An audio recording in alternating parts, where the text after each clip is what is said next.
What's going on, everybody? I'm YouTube's popeyJN and welcome to But You Seem Fine. This is an indie game up on itch.io that I found and it looked really interesting, so I wanted to check it out. This visual novel is based on a true story, but it is not meant to substitute professional help, not reflect a range of experience, nor expect a range of experiences surrounding invisible. Oh, Ray?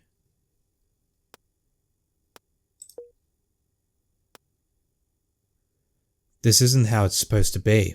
Why can't I find some answers? Chapter 1. So this one's going to be a lot of reading. I just thought that it would be an interesting experience. You awaken in your bedroom. The sun is shining through the window. It's just like another Monday. Your computer is sitting beside you on the bed. It's still open and paused on the screen. Alright, you must have fallen asleep watching...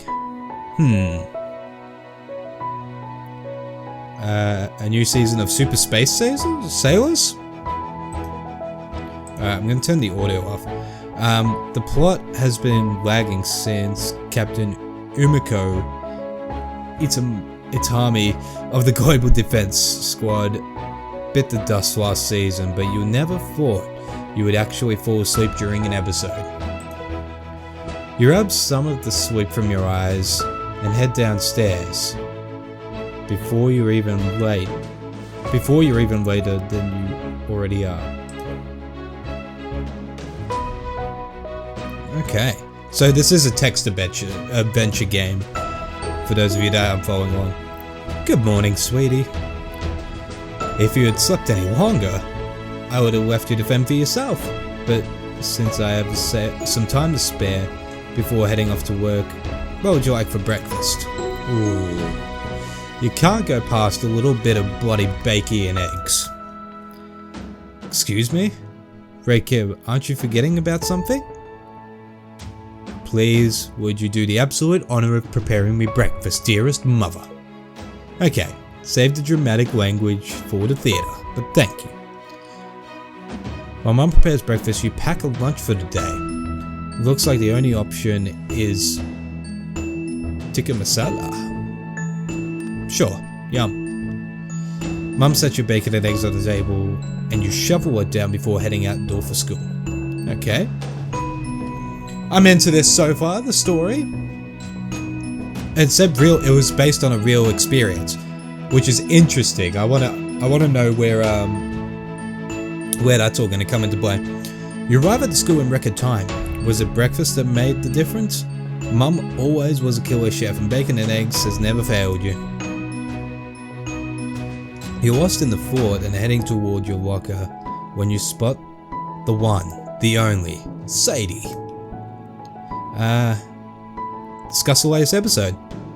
You asked if she's seen the latest episode, but achoo. Sorry, hope I'm not coming down with anything. Hey, I love you, but keep your distance, alright? I've got a creative writing this afternoon, and and if I don't finish my draft by Friday, my teacher is going to behead me. How medieval? Are you sure you don't want a big ol' hug? Sadie stretches and sprints down the hall, much to the annoyance of the hall monitor nearby. You chuckle to yourself and head into your first day. Wow, okay, this is interesting. Home sweet home. Mum and Dad won't be back from work for a couple hours and there's a lot to get done. Let's do homework. Gotta do the important things first. Maintaining good marks doesn't come without effort. You think you heard someone say at some point. Regardless, you dive headfirst into some of the worksheets from today. Okay. What to do now? Play some soccer, have some fun. Seems like forever since you kicked around the soccer ball in the garage. Maybe it's time to dust off those dormant skills from middle school. Besides, getting outside is good for the body and the mind. Yeah, very true. Okay, let's practice cello now. You're feeling artistic and musical, plus the swan from Carnival of Animals has been stuck in your head since you heard it earlier in class. You pick up the bow and start playing. Okay. That's enough for one day. Your throat is starting to feel a bit scratchy. Maybe it's allergies. Either way, you better get some rest. You shuffle into your bed and call it a night. Good God. You wake up next morning totally unable to breathe. That is, until you open your mouth. Your nose is completely congested and you can barely make a croaking noise. Yep, I'm sick. What do you want to do? Sleep. Sleep it off. You fall back asleep. Your eyelids get heavier and heavier, slowly you drift off. I mean, that's kind of what I did whenever I was sick. I was either playing video games or sleeping. Turns out this cold hits you harder than normal and recovery is taking longer than it used to. You miss a full week of school. While you're sick in bed battling fever, congestion and throat pain. 1 week later. Okay. The music's very loud. You finally feel well enough to come back to school. You're excited to be back into the swing of things. You've missed orchestra, you've missed drama club, most of it. You've missed your friends. Speak of the devil, there's Sadie.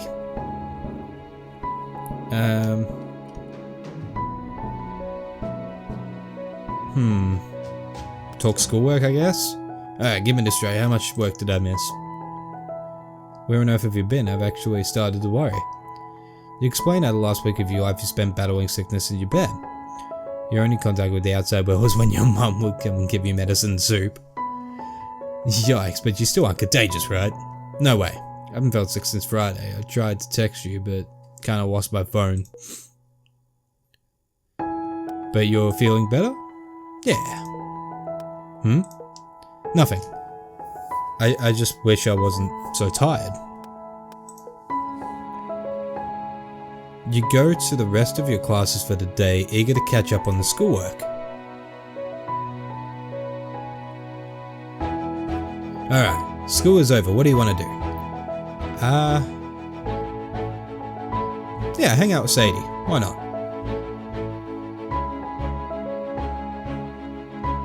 Why not? You travel a familiar path to Sadie's house and set up shop in her dining room.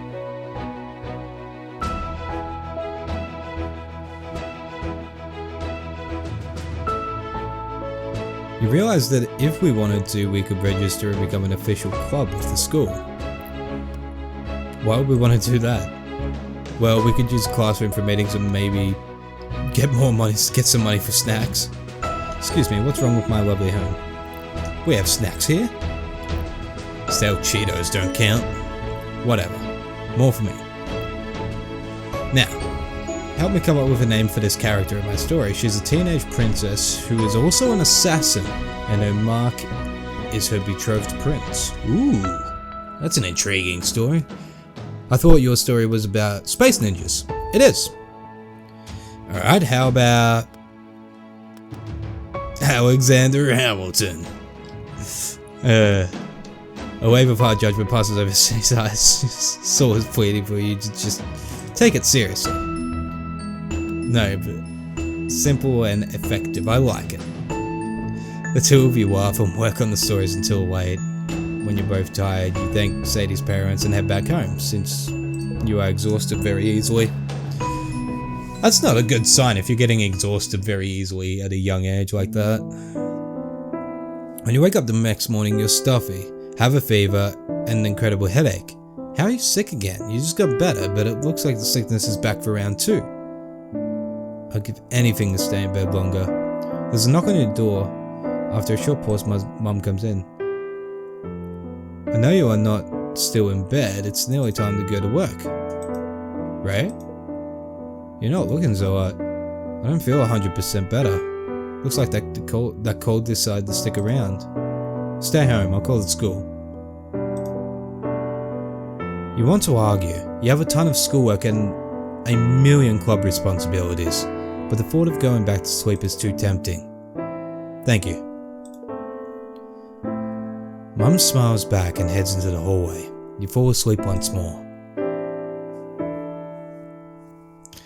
This is interesting. Morning again. Sun streams through the window, forcing you to shield your eyes. Heading off to work, but I'll leave some medicine on the nightstand. Feel better. You grumble in response and fall back to sleep as she leaves. Good God. You wake up groggy and tired. You're very disoriented. You have no idea how much time has passed and how long you've been asleep. It seems late. Call for your mum. Go into the dark, but there's no response. Maybe she's too far away to hear you. You cross the room and hear someone talking, so you open the door and head downstairs. Your stomach is grumbling. You're not quite sure when the last time was you ate. Sit down. We have some leftovers for dinner. Would you like me to reheat them? You nod. She pulls out a plate and uncovers it before popping it in the microwave. You stare blankly into the distance. She places the plate in front of you, then leans across the counter watching as you start to eat. She's clearly concerned. Thank you. You finish your food and get up to leave the table, but before you go you glance back around. I love you. You head back upstairs and go to bed. Well, this just got very serious. You wake up again. Some time has passed, but you don't know how much. Can't get up? You roll your body to the edge of the bed, but anything more is just not possible. What do you have? Waking up again, you realize you are no less tired than you were last time you slept. You have no clue how long you've been asleep. Just sleep, I guess. Sorry that the mouse is on screen as well. I know that's annoying for some people, but I kind of want it to be on screen for this game. You rub some of the sleep from your eyes. Mum is looking at you worried. You frown. We're going to the doctor, sweetie. Time to get up. You grumble. She helps you get dressed and you stumble to the car. You and your mother are at the doctor's office. Here you see your primary care physician, Dr. Harris. What brings you in here today? Mum explains. The getting sick, the endless sleeping, the suddenness of it all. Well, I'll do a couple of checkups and see if anything's wrong.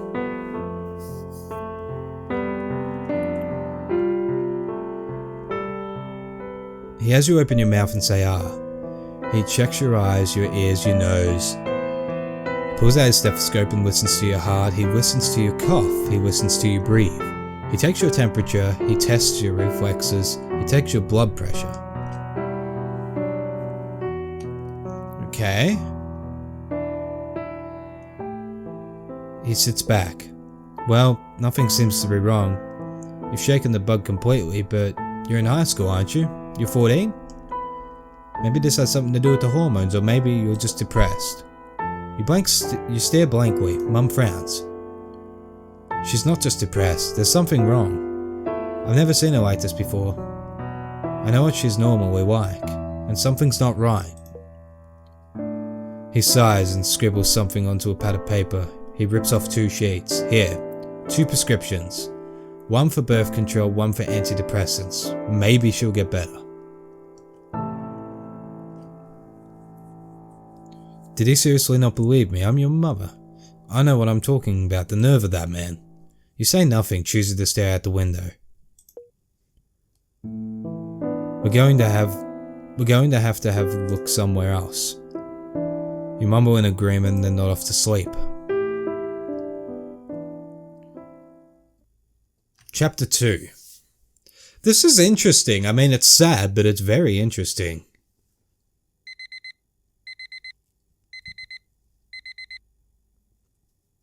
Still sick. You blink slowly and start to wake up. You don't know how long it's been since you first got sick, but the days seem endless now. Check the time. You roll over and stare at the clock. You've been asleep for 16 hours. Why do I still feel so exhausted? Go back to sleep, I guess. It still feels like you've been hit by a truck. Nothing would feel better than slipping back into a temporary coma. You pull your covers back up over your chin and let yourself doze off. Ray, wake up. You wake up suddenly to the sound of your mother's voice. She's shaking you by the shoulders and trying to get you up out of bed. We're going to be late to the doctor's. Did you not see my text message? Just do as she says.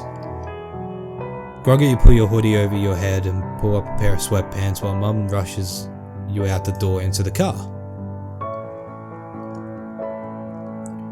You fidget uneasily as two of you wait for the doctor to appear. Mum said he's an ENT doctor, but you're not sure what that stands for. Based on the large picture of a cross-section on the head of the wall, you guess it stands for ear, nose and throat. Mum got a referral from the primary care physician after he found you had been congested and sick a couple of times. I don't know why we're even here. 10 more minutes go by. Hi, I'm Dr. Clark.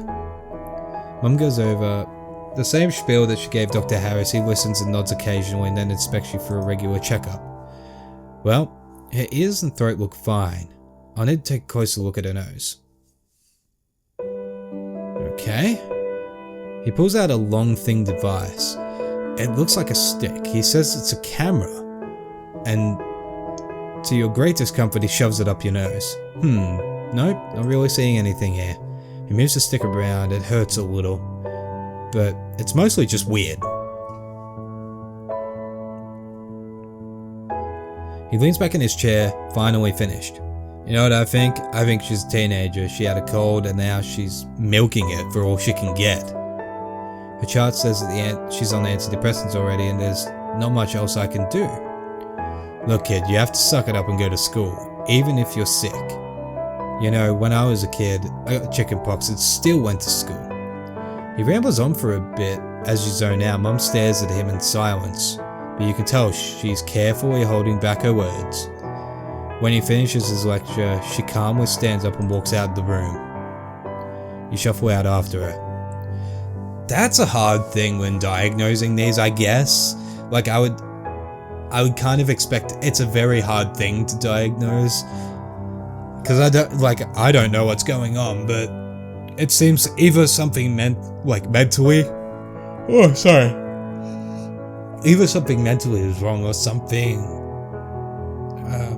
abnormal. That's not a usual thing for a teenager, I'm guessing. You make a brief stop in the waiting room while Mum takes care of the copay. Then you both head home, none the wiser than you came. But it's weird for you several days later. It's weird for you to still be sick, get 2 rounds of this sickness, but then not still be feeling this wrecked. It's a weekend after your appointment. You're resting in bed when your phone vibrates. It's a text from Sadie. Dude, we're starting new projects in art class tomorrow. What's something awesome you could pull off your wall? That's so sweet. Plus, you would be lying if you said you hadn't been asking for some art from her in a while. Field of flowers. You hit send and before you know it, there's a response. You got it, Captain. Just make sure you get back to school at some point. Yeah, hopefully sooner rather than later. If you have anything to say about it. You hear Mum going from the kitchen. You pocket your cell phone and get out of bed. Coming.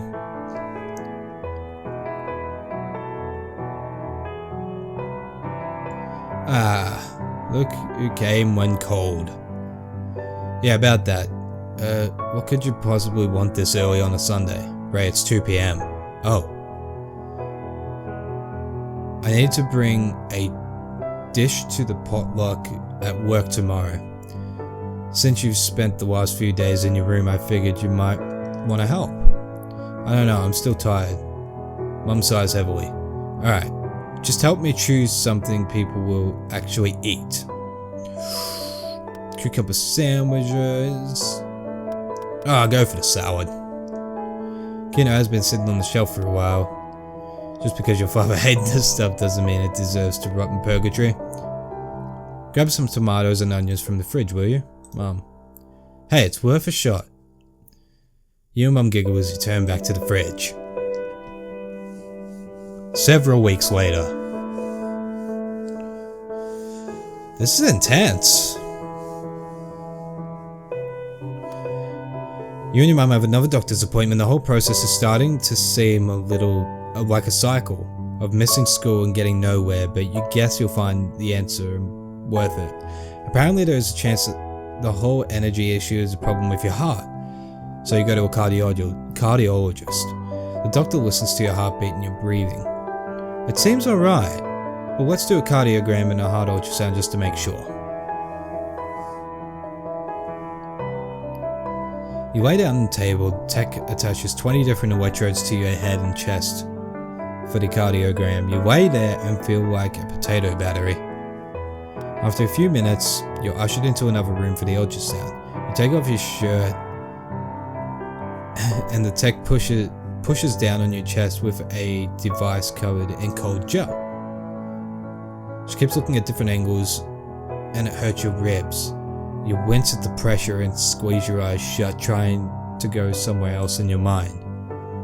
You see your heart show up in a black and white monitor. It seems small. The nurse examines it.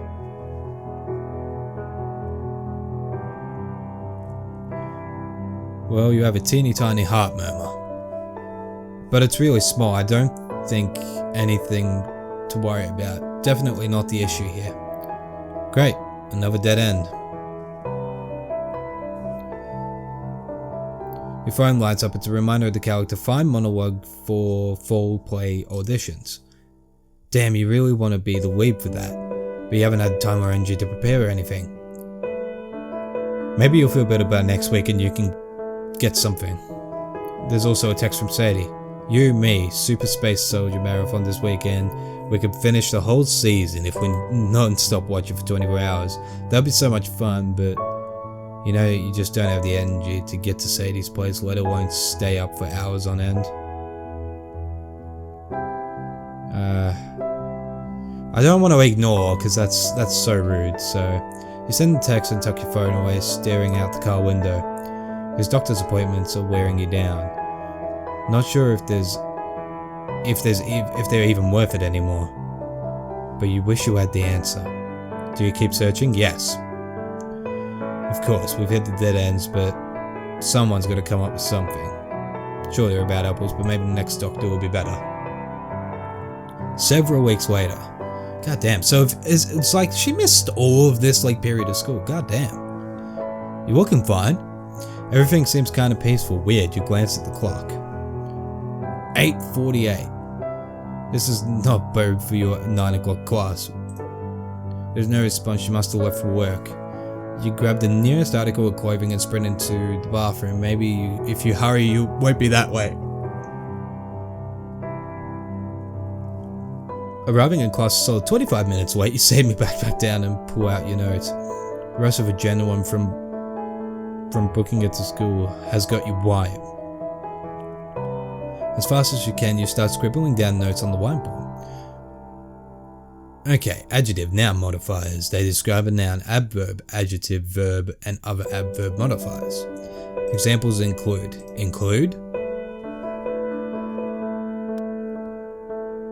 Ray? Huh? Sadie?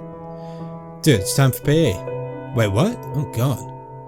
Did you fall asleep? Yeah. Can I borrow your notes? I mean, sure. But you seem like you made good progress already. What?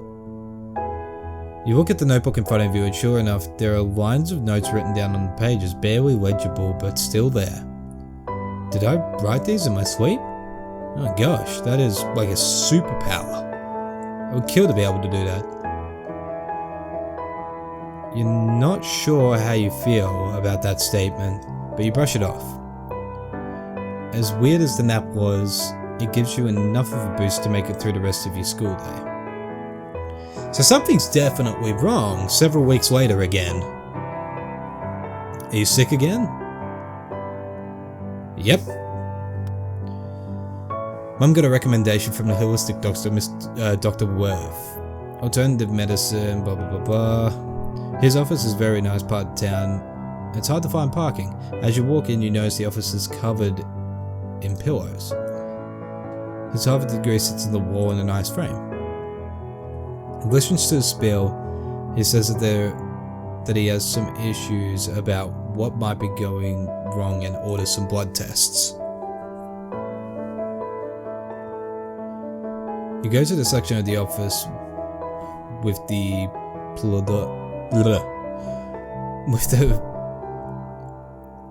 phlebotomist, aka person that draws blood.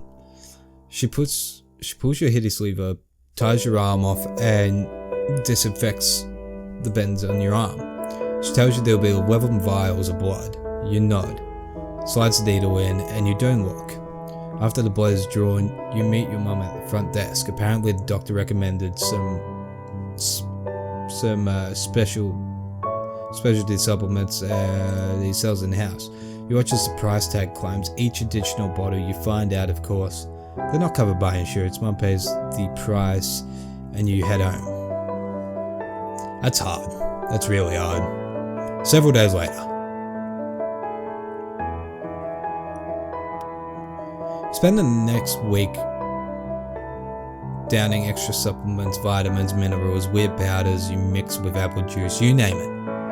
Some of them taste gross and some of them are the size of horse pills, but you swallow them all. With your previous meds and the new supplements combined, you now have a personalized medication chart tapped. Oh, goddamn. There's a morning pill, your lunch pills, and your night pills, for a whopping total of 21 pills a day. If these pills are supposed to make you feel better, why do you feel much worse all the time? Several weeks later.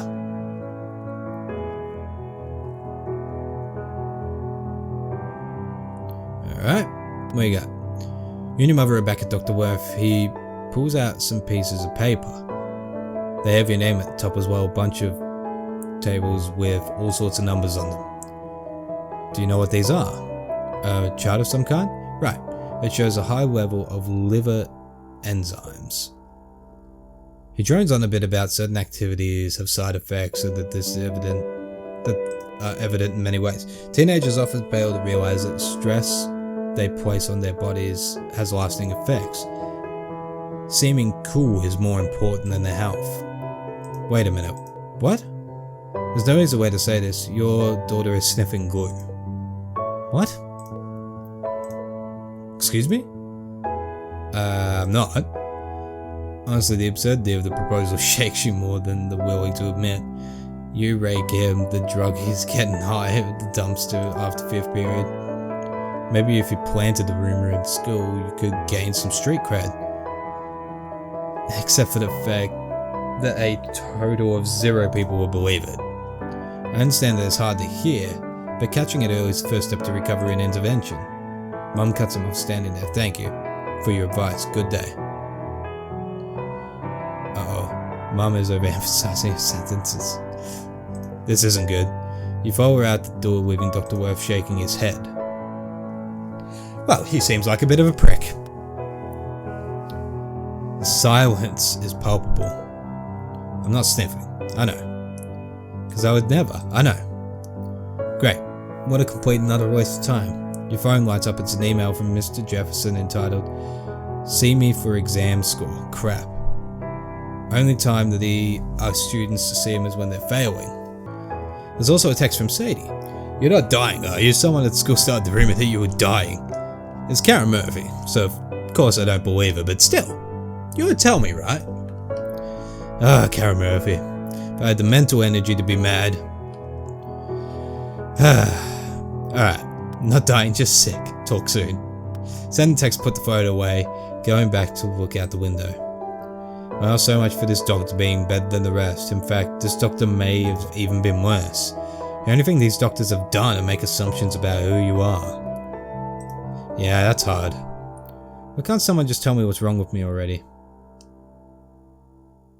No.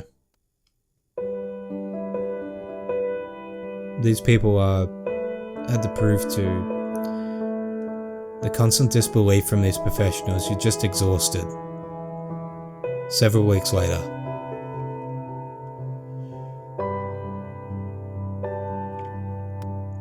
It's midday. You can tell the minute you open your eyes from the sun shining through the window. You've not been to school any days this week or last week. You don't even want to think about the makeup assignments that you were going to have to do. If you ever go back, sometimes it feels like the sickness will last forever. Rolling out of bed, you see the cello across the room. It's been a while since you played, but nothing will make you happier. Grab your backpack and start looking at your sheet music. No time like the present. An hour of practice will help keep up with the rest. This is hard. It's hard. Take out your cello from the case and start prepping the piece of paper. The notes are long and flowing. It feels amazing to play, but before long your arm position in the cello weighs you down. Your muscles ache from moving the bow back and forth. You look to the clock, only 20 minutes in. You set your cello back down and take a break. You don't know why you thought you could actually practice normally, especially given how you've been feeling lately. Several weeks later. This is rough, man. Not fun. Going to see a blood doctor today. Good God. You ready for another run-of-the-mill experience similar to the ones you've had? You nod, but the doctor doesn't even lift up a gaze to look at the file in her hands. Okay. She looks back down at the file with your notes, then back at you, then back up. I think you might have Lyme disease. It's pretty rare, but I'm not sure if you've been in the area with ticks. But it's worth checking out. I'll order a blood test. You are almost taken aback by the efficiency of the appointment. She didn't even touch you and came close enough to get a good look at you. Maybe she just was that good. Or just that bad. Your phone lights up. It's a text from the orchestra conductor. Regretfully, you've been cut from the upcoming recital. You feel tears sting at your eyes as you put your phone away. There's also a text from Sadie. Hey.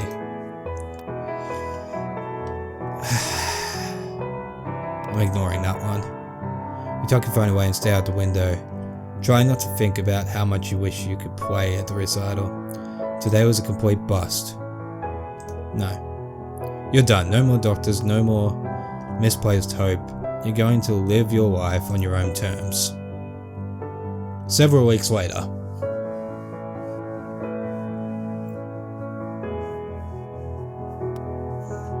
Auditions for the school play are tomorrow. You haven't even had time to prepare. There's monologues that you have to memorize from last time. What play do you want to use? Hamilton. Nice. Pull out the script and start flipping through it until you find a chunk of text that works for this audition, then you go to work. Hours later, you lay back on your bed, having memorized and practiced the lines to your heart content. You proudly set your alarm and climb into bed, ready for tomorrow. I'm guessing though, she's not going to make it to that audition because she's going to be very tired, right? Your eyes open and find your cheeks sitting in your breakfast. What happened? Well, I'm not an expert, but I believe you fell asleep in your breakfast. You rise out of your chair and wipe some of your breakfast off your face. Mum is watching you carefully, even walking to the sink tires you out. You lean against the counter and try to rub some of the sleep from your eyes. Honey, I really don't think you should be doing this today. I know it's your choice. She's right. This is hard. Are you gonna make me just choose whether or not she has to do it? That's hard. Another several weeks later. Good God. You had no idea there were so many types of specialists for doctors, but here you are, and somehow you've made it to an infectious disease doctor. Mum launches into a spiel. Doctor doesn't even have the decency to talk to your face.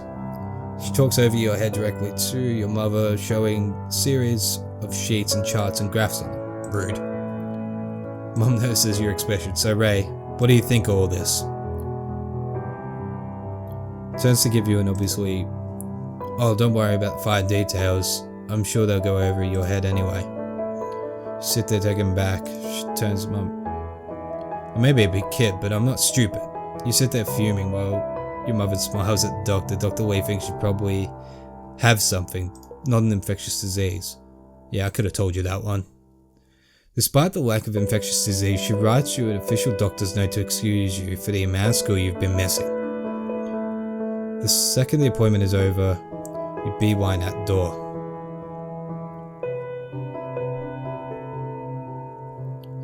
Neither of you are happy about the appointment that you've just had or the money that you've just spent. Look at the note in your hands, an official excuse to be missing class. It reads infectious disease clinic in bold, black letters at the top. Looks intimidating, but you suppose it's effective enough. After missing so much school, you need to somehow show the administration that you don't get expelled. Mum looks at you. You look at Mum. She squeezes your hand tightly, but her eyes are less bright than they were before. She would never show it, but the constant barrage of doctors is taking its toll on her as well. You can only be treated like an science experiment so long before you start to snap. It just seems like no matter how hard you try, there are 1,000 things in the way of finding answers. You just wish things could go back to normal. That you could have left behind the world of doctors and appointments for good. You're just so tired.